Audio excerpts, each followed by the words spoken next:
Hey, I've had challenges my whole life in groups. Right. Whether they were work groups, friend groups, social groups, athletic groups, whether it was like football clubs or track clubs. I've been kicked out of all kind of stuff and fired from all kind of stuff. And I thought, I've done a ton of work over the last 10 years. And I'm a 48-year-old man, and I'm still experiencing this. Right. Let's look at it. Right. Phil for you. Let's look at it. Yeah. What's going on here? You know? And so that's what led me to write this thing. And I think we'll maybe just go through it in stages and talk about each stage. Go. Because I break it down in the article. I sent it to you, and you gave me great feedback, by the way. I really appreciated your free feedback. I break it down into these stages. They're kind of like the stages of finding a group and being excluded from a group. Right. Like all the way through it. I break it into stage 1 is hope and entry. So it's like before you get in the group, and then the first kind of entry into it. And then the second stage is, let's see here, boop. The second stage is micro misattunements. So what we were talking about, there's not course corrected early on. They can build up. Micro misattunements. And then the third thing is escalation. Right. Something happens that becomes a higher level of disruption, and suddenly everyone's on alarm or on alert. And then the fourth one is conflict and rejection. Right. This is the kind of the intensity. Something happens that's big that then requires action that is exclusion. And then the fifth one is the exclusion. Right. And I don't think I have a sixth one. And I thought we'd just go, sixth is withdrawal, grief, and meaning making. Right. So it's kind of the aftermath of that exclusion. And so I broke it down into those, and I thought maybe we could just look, I put a seventh step, and that was agency and rebuilding. Right. Which I think will be important for us to address. Yeah, absolutely. And that's kind of the recovery space. It is. After meaning making.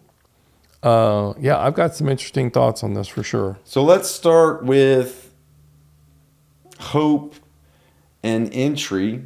And I think it's hope and entry because after a lifetime of challenges in groups, there's always a hope that it works out. Sure. That you're included.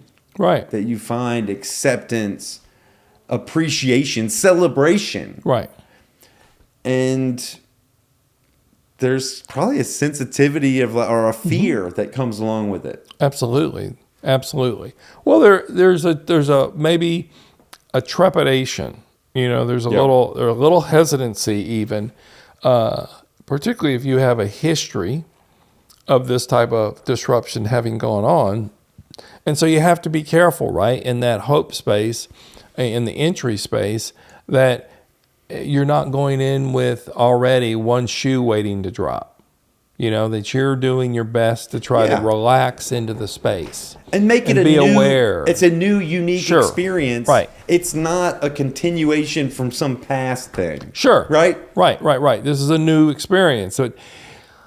But I also think it's important, as you start unraveling this, even from the very beginning, if you have a history of something like this with anyone, and we're going to be talking to an audience, right, that has a huge piece of rejection that's going on. And so having had that in the past, yes, going in with hope, going in with I want to be connected, in the entry aspect of it, there's excitement, right? There's novelty, there's and new, courage. There's interest. Exactly.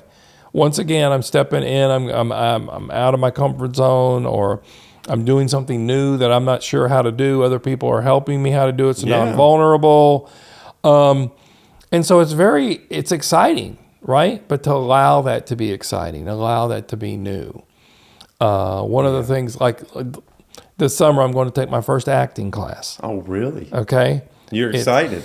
I'm super excited, but nervous as all get out. Well, nervous and excitement are...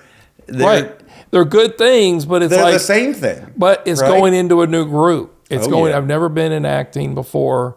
It's something that I feel called to. That So sounds fun. it's fun. It could be but I'm trying not to place too many expectations. So I'm going in with observation. I'm going in with curiosity. And that's what I think you're talking about when you're talking about hope and you're talking about the entry. Important for us, particularly if you've had a history of difficulty, to come in with curiosity and observation. Yeah. And with intrigue and those kind of things, which help us to bridge that history of hypervigilance. Well, an ADHD person, a neurodivergent person, could come into a group like a bull in a china shop. Yes. That's because some folks, I've heard stories of these types of people. They come in and they're quiet and they observe and they they see, what's the power like? Who's the leader? How do I navigate this? Right? On entry. And then some people might just come in and be like, me, this is my vibe. I don't really have those receptors open to see, well, how's the power structure in this room? Right. How do I figure out how they give signals of back off or signals of that's accepted? How do I, behave? What's the social norms? That bull in the china shop is maybe not aware of those things and just behaving. Yes.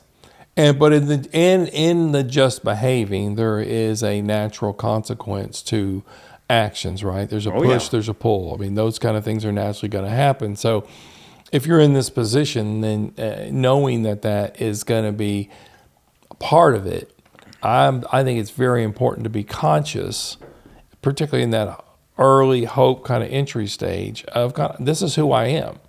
Yeah. And so your ability to quote unquote call yourself out in a meaningful way, this is how I behave, this is who I am. Be open about it. Exactly. And there can be, and I think that it's got to be by choice and it's got to be an internal space that you evaluate for yourself in knowing the history that, okay, if I'm going in with that consciousness and I'm going in with this, okay, this is who I am and I'm clear about it, okay, where is the fine balance between that and not changing yourself? Yeah. Okay?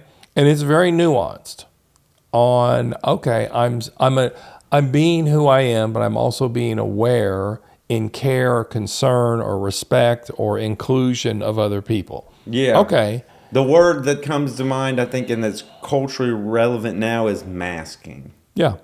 And I think we're all masking. In some way, shape, or form, we all mask. But it's all functional, too. It's functional. In some ways, it's functional. We want to be authentic. We want to be ourselves. And we also want to fit in. Right. We mask because we fear being rejected for being who we are. Right. But masking can be also as simple as putting on a freaking coat when it's cold outside. Okay? So this whole piece about masking has gotten to a point where people are like, oh my God, it's become the favor of the day. Yeah. So I have a little bit of chagrin about it right now because it's like everyone, but it's like the reality is, look, there's a normalization to masking that it's okay to put on a coat when it's cold outside. When we're in church, we behave like church social norms, their expectations. Absolutely. When we're at a golf course, absolutely, we behave like people behave on a golf course. When we're at a paintball, we behave there. When we're at school, so what you're saying is each context, each environment is going to have social norms, and that doesn't, because you're in alignment with them, doesn't mean that you're masking. No, right. But you want to be aware of them. You want to be aware of them. Realizing the context, we're all wanting to be authentic within the context. Sure. I imagine. Right. Do we want to express ourselves? Do we want to be unique? Well, sure we do. Everyone is unique. And that's the fun part, is that there's a juxtaposition, right? I'm unique and I'm also exactly like you. We're 99.9% of our DNA is the same. All right. Yeah. But that uniqueness is individuality, which is part of this interrelatedness that we were talking about earlier. Yeah. Okay. So if you go back to this first stage, right, this hope, this entries piece, it's all part of it. I'm unique. This is who I am. Being comfortable in who I am is super important. And so learning to be with that without being protective of it. And it's like, okay, I like wearing these kind of boots or this kind of show or this kind of shirt or this kind of hat. It's who I am. I was thinking that too. Like, oh, I just happen to like pink, or I like this color, so I'm going to wear this. Right. Certain amount of variabilities accepted in most groups. Like if I go to paintball ring or church or school, I can express myself within certain areas. Yep. Yep. And if some places don't allow that, right? If I can't be, I'm going to use one that's kind of more provocative. If I can't express my kind of sexual preferences, like that I'm gay or that I'm straight, or, well, why is that? Well, I guess, how would you do that? Why would you need to express those things? You may be comfortable with it and someone else is uncomfortable with it. It's naturally who you are, but it's against the norm of a group that you're in. And we have just opened the Pandora's box on sexual orientation. Thank you very much. I think it's a wonderful thing because it's a... But we need to be ourselves, at least that level of ourselves in every group. Right. Because I don't think you can hide your sexual orientation. And it's not necessarily important in all contexts. No, it's not. It's probably not important in most contexts. Right. The only context it's important in is when I go on a date. Right. When I'm interacting with someone I'm romantically interested in. But it comes out in subtle ways. Sure it does. And those small signals that we send out to the world, they need to be okay. Right. Well, you need to be okay with them in yourself, and we are in a very disruptive state right now that we are working to normalize that, You're talking about culturally? Culturally, societally. You're talking about acceptance. Accepting people. Acceptance, yes, but living with and being with and normal. It's like, okay, who cares? Yeah. It's not my preference. All right, it's not an issue. Well, it's not XYZ sexual orientation person. It's Sally. Right. I interact with people. I don't interact with sexual preferences. Right. If that's not what I'm here for, if that's not what I'm interested or connected with you on, so accept someone for it because everyone's different. Everybody's hair, different. color, height, and weight again. Yeah. Okay. Hair, color, height, weight. Right. It's things we can't change about ourselves. No, and the stuff, but we can see those. That's what's so interesting. We can see hair, color, height, and weight.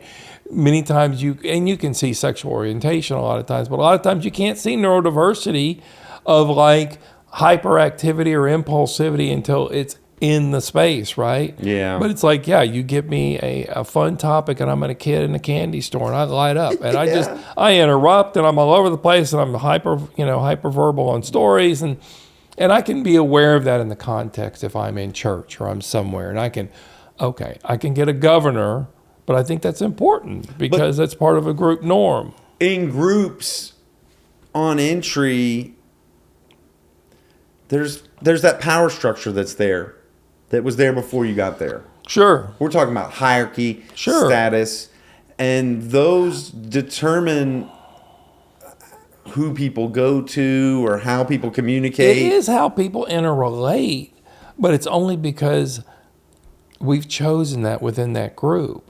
I know, but do you think ADHD folks might not be aware of some of that stuff? Totally not aware of it. Not totally not aware of it. I would agree. Hypervigilant aware of it. But again, you get an underactivity in the neurology of the brain on the left side, right? And you get a lack of evaluation, planning, prioritizing. And so I don't evaluate as naturally as someone else. So I have to evaluate from consciousness or awareness, or it's like I know who I am and I'm going to speak to it. Yeah. So it's like in a situation like you're in with this biking group, okay? Yeah. It's like going into it knowing, all right, this is who I am, and this may very well happen. I might burn out this group. I might burn out the group. Because it's just, that's what I do. And so because I go and then I just go every Saturday. Right. Like I just go all in. Because it's what you love. Because it's fun. And it's a routine. And there's a hope. This know. is community. This is an opportunity to connect and to socialize. Right. And so some people see it as overbearing, or you're over including yourself, and I would ride at the front of the pack, at the very front.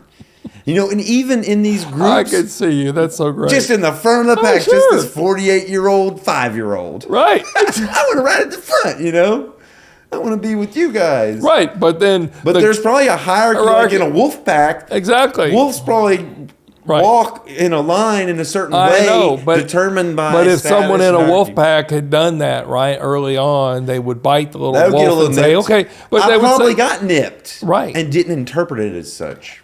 and so how does that significance come across to you? How does someone sit down and get your attention and say, hey, this is how we ride in a group. This is who's in front. This is who's in back. This is why.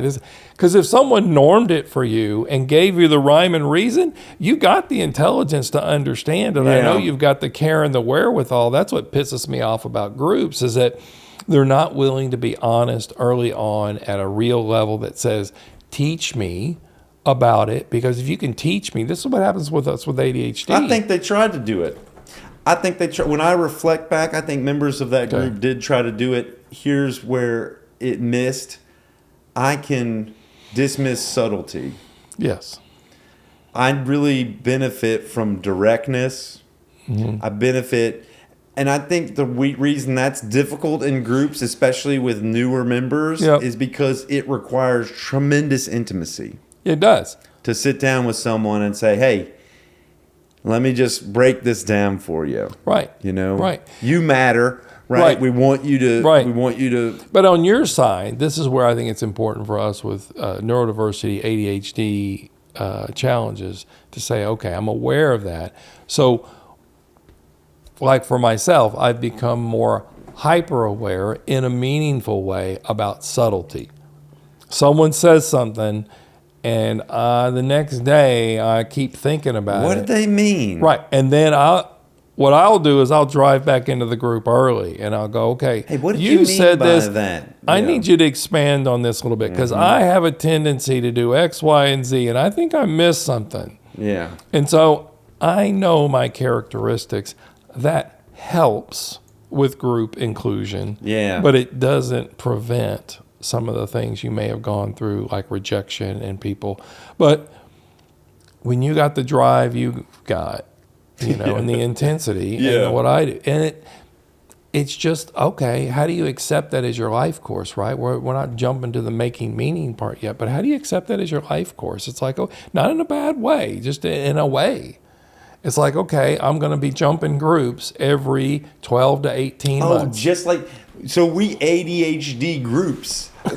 I say that by, the same way we chase the shiny. Yes. Groups are part of the shiny. Exactly.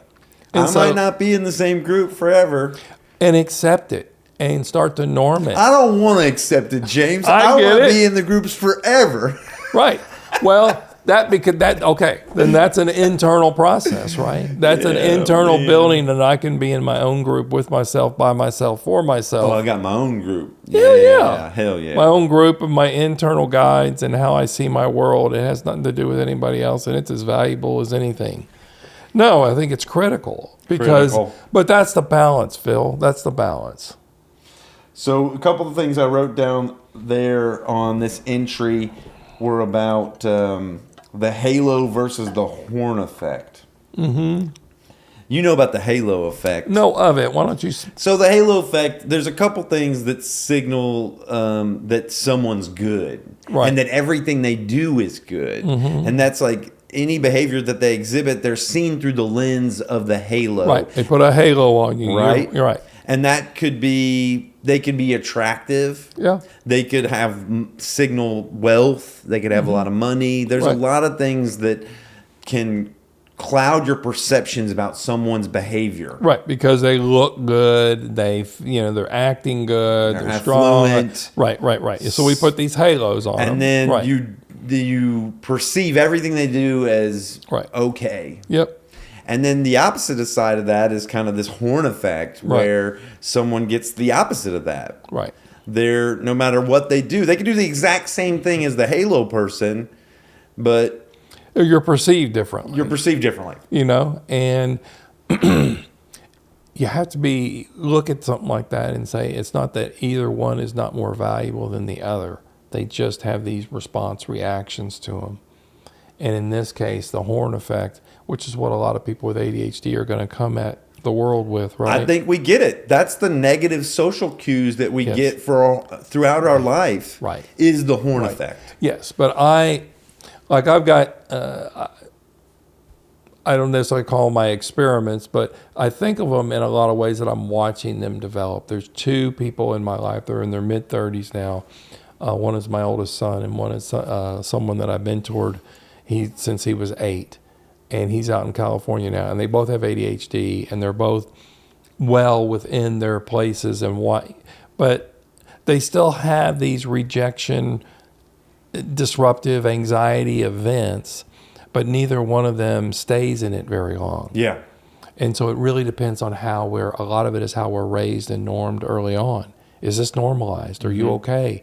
Okay, you're a little intense. If someone had taken you aside in preschool and say, hey, Phil, you got a lot of energy. You're always going to have a lot of energy, and this is going to be kind of who you are. So these are the things that are important for you to know about yourself. Yeah.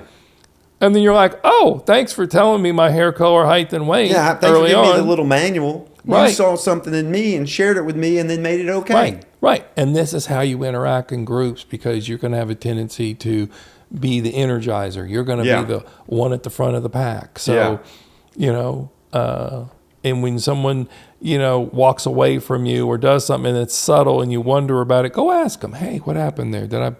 I see. I kind of pushed you a little too far. I'm sorry. I wasn't aware of that. That happens to me sometimes. You go repair it. Yeah, you repair. But if you don't know to repair it early on, then what you're describing is these things build up. Yeah, it's a small crack that can get bigger over time. Yep. Another thing I wrote was creating safe landing zones. Yeah. Amy Edmondson's research on psychological safety highlights that groups signaling it's safe to show up as yourself and make mistakes achieve higher learning, performance, and retention. For neurodivergent individuals, creating these zones is especially impactful. Right. So what she recommends, or strategies for that, are greeting new members warmly and consistently, making expectations explicit and clear, which you talked about. Right. Providing early and specific encouragement focused on effort, growth, and inclusion rather than conformity. Yes. Which I think is really important. Actively monitoring for subtle exclusionary cues, side conversations, inside jokes that may disproportionately affect neurodivergent participants. Right. So you hit on a lot of those. Right. Expectations clear and explicitly. Yep. Not subtle, but you spoke to it on your side. You're owning it. If Right. you notice something subtle, go ask for that explicitity. Exactly. Go ask for the clarity. Right, because you're then affecting conformity. You're affecting the group process as a whole, and this is where I think if we are powerful leaders, okay, and we're courageous and we know ourselves, Phil, we can get into groups and help lead groups in meaningful ways and develop new norms and conformities and help people grow. But it takes a lot of authenticity and awareness. But these, having safe landing zones in groups is really important. And it's like corporations are getting better at knowing neurodiversity. Yeah. When I approached corporations freaking 25 years ago, there was crickets. Nobody wanted to talk about differences in neurology. It was a threat. Yeah. It was a problem. And now we do have neurodiversity groups, and we have inclusion spaces to help people understand it. Does it take it all away? No. No. Because part of what's happening is we have all this backlash. We have 15, 20, 30, 40 years of trying to grow through something. So, making the awareness now doesn't stop all the history that those people are bringing to the table. Right. So it's almost like there's a higher level of responsibility we have right now to really say, hey, who are you? Who am I? How do we work together? And how do we make this a meaningful place that we can all live in and be effective? That's right. We can help each other. That's right.